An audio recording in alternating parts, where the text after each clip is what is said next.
네, 안녕하세요. 저는 재테크 공부하는 회사원입니다. 오늘은 1월 11일입니다. 오늘은 텐센트를 보려고 하고요. 1월 9일에 나온 리포트입니다. 골드만삭스 리포트죠. 그래서 기본적으로 가장 관심 있을 수 있는 목표 주가는 702. 저번보다는 조금 낮아진 것 같아요. 조금 낮아졌고, 이제 기본적으로 골드만삭스가 생각하는 거는 지금 텐센트가 계속 그 본인들이 투자했던 거를 팔고 있잖아요. SEA도 대표적이고 어떤 그 동남아의 어떤 이커머스와 게이밍 이런 거 하는 SEA도 지금 팔고 있고, 그 다음에 팔 거라고 했고, 그 다음에 JD 장둥인가 하여튼 그 JD 그것도 팔고 있고, 팔았죠. 그거는 이제 주주들한테 돌려주죠, 주식을. 이제 그런 식으로 하고 있다 보니까는, 근데 이게 이제 기본적으로 골드만삭스는 좀 좋게 보고 있는 것 같아요. 물론 목표 주가는 이제 떨어졌고, 왜 떨어진 이유는 좀 나오긴 하지만 기본적으로 전반적으로는 좋게 보고 있어서 계속 바이 레이팅을 하고 있습니다. 여기 what happened 보면은, 너무 글씨가 두껍다. 좀 얇게 못하나? 이건가? 오케이. 그러면은 while accelerating the pace of investment 그러니까 2021년에 260개 이상의 딜을 한 거예요. 했는데 이제 기본적으로 텐센트는 지금 이제 투자에서 나온 거죠. 약 한 50조 금액 정도의 투자에서 이제 빠져 나왔고요. 엑시트했다고 하죠, 보통. 투자에서.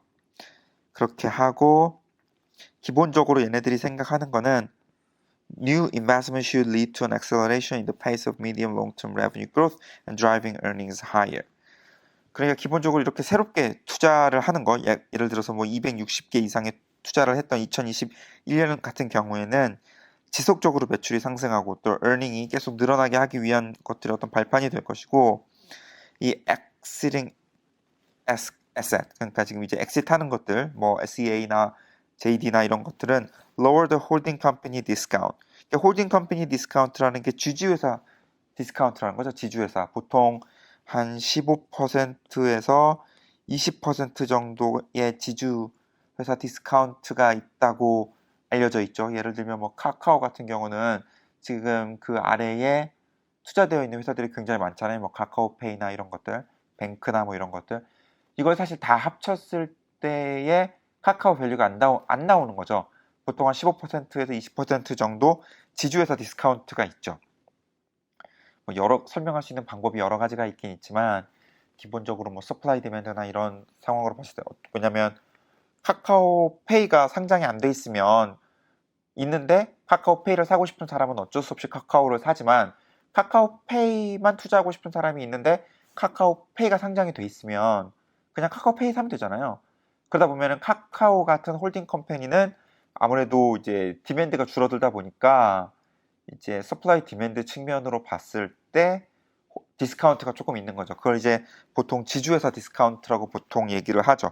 기본적으로 골드만삭스는 이렇게 다이베스먼트라던가 엑싯을 하면서 점점 지주회사 디스카운트가 줄어들고 있을 거라고 보고 있고, 이거는 회사에 굉장히 좋은 거죠. 매크로는 별로 좋게 평가를 하고 있진 않고요. 이게 왜 그 목표 주가가 떨어졌는지 좀 알 수 있는 건데, 기본적으로 ad revenue contracting in 4Q21, 그러니까 광고 매출이 이제 줄어들 것으로 보고 있습니다. 기본적으로 year on year 기준으로 8%가 줄어들 것으로 예상을 하고 있고요. 요거는 이제 엑시트하는 거에 대해서 조금 자세하게 나왔는데, JD 같은 경우는 이제 그냥 주주들한테 이제 JD 주식을 줘버리죠. 근데 SEA는 그렇진 않고요. 본인들이 현금을 가져가고요. 기본적으로 얘네들이 가지고 있던 클래스 B의 주식을 클래스 A로 다 바꿉니다. SEA에. 보통 SEA의 클래스 B는 이제 파운더랑 텐센트가 가지고 있었대요. 그런데 이거를 일반 사람들이 투자하는 클래스 A로 바꾸고, 다만 이 파운더의 그 뭐라고 해야 되나요? 지배권? 이거를 이제 보장해 주기 위해서 이 클래스 B의 보팅 라이트를 원래 3에서 15로 늘려주기로 한 거예요. 5배를 늘려주기로 한 거예요. 보통은 한 주당 하나잖아요. 그런데 클래스 B는 원래 하나당 3개의 이제 뭐라고 해야 되나 컨트롤링 프리미엄을 가지고 있었는데 그거를 15까지 늘려주겠다는 거죠. 그렇게 됐을 때는 기본적으로 텐센트의 보팅 파워는 10% 아래로 내려가게 되고 이제 거기에 클래스 A 주식의 약 1450만 주를 이제 팔 거라고 합니다. 그러면 이제 전체 지분을 21.3%에서 18.7%로 줄어들고 현금은 약 3조를 가져갈 수 있게 된다고 합니다. 텐센트가. 저는 이거 뭐 좋다고 봅니다. 저는 SEA 자체도 굉장히 좋게 보는데 주식이 정말 많이 올랐어요, SEA가. 그래서 지금쯤 뭐 요 정도 엑시트 하는 거는 나쁘지 않다고 봅니다. 그리고 아이고 쭉 보고 이렇게 보면은 네, 뭐 그렇죠. 그리고 investment accelerating 투자는 이제 아이고 이렇게 하지 말고 투자는 이제 점점 더 늘리는 거죠. 그러니까 텐센트는 2021년에 약 265개의 투자를 더 많이 했고 기본적으로가 45%가 게이밍이랑 엔터프라이즈 서비스. 대단하죠.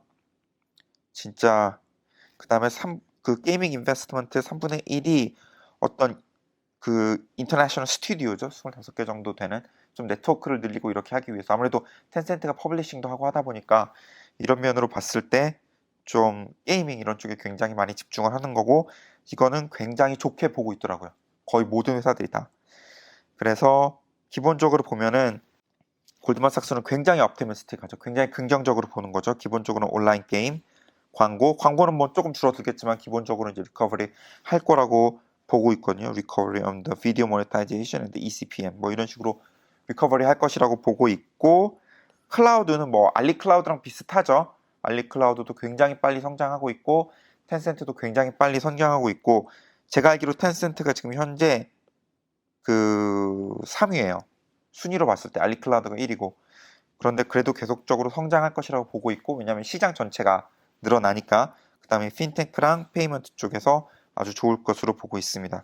이렇게 생각을 했을 때 Sum of the Parts로 보면 이제 사업부를 하나하나 나눠가지고 밸류에이션 하는 거죠.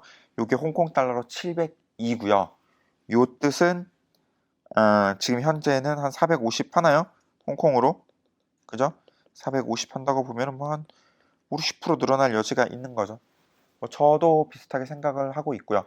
참고로 디스클레이머죠. 저는 이 주식을 가지고 있습니다. 저는 제 평균 단가가 530인가? 뭐 하여튼 그래요. 좀 높죠. 근데 많이 투자하진 않았어요. 한 2천만 원 했나? 뭐 그런 것 같은데 더 이상 추가할 생각은 없고 저는 알리바바를 조금 물타기를 많이 한 편입니다. 중국 주식에서는. 예, 그렇고 뭐 사실 나머지도 많습니다. 나머지도 이제 굉장히 긴 리포트인데 그냥 executive summary만 봐도 될 것 같아서 그냥 이것만 할 거고요. 나머지 이제 더 자세하게 얘기하는데 이거 뭐 봐야 뭐 합니까? 봐야 뭐 하고 요 정도라는 거. 지금 한 443이면 조금 몰랐죠. 지금 460인가 50인가 이렇게 되는데 그러면 업사이드는 한 60% 정도 있다고 보는 거네요. 그런데 저는 더 늘 수도 있다고 봅니다. 개인적으로는 그렇게 생각을 하고요. 도움이 되셨으면 좋겠습니다. 이상입니다.